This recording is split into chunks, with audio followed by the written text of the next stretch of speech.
Janë konkluduar dhe mendohet se ndodhen rreth 25 persona, 25 raste.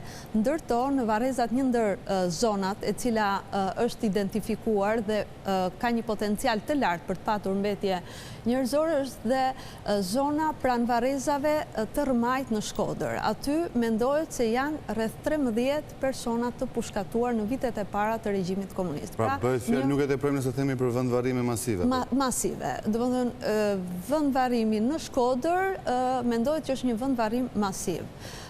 Po ashtu në Shpal, në 2 vendvarrimet e tjera, të cilat janë konkluduar dhe kemi arrit në rezultate serioze, mendohet se janë në njërin prej tyre organizatorët e revoltës së Spaçit.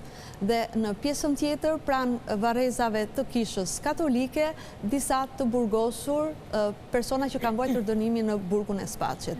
Gjithashtu, edhe pranë Varrezave të fshatit Shën Vasil në Himar, mendohet se ndodhen 3 persona të ekzekutuar, ose të cilët kanë ndruar jetë në burg, dhe një prej tyre vendvarrimeve ndodhet në Shelegur, pranë vijës kufitare, të Shqipërisë me Greqinë, më falni, dhe aty mendohet se është një vendvarrim individual.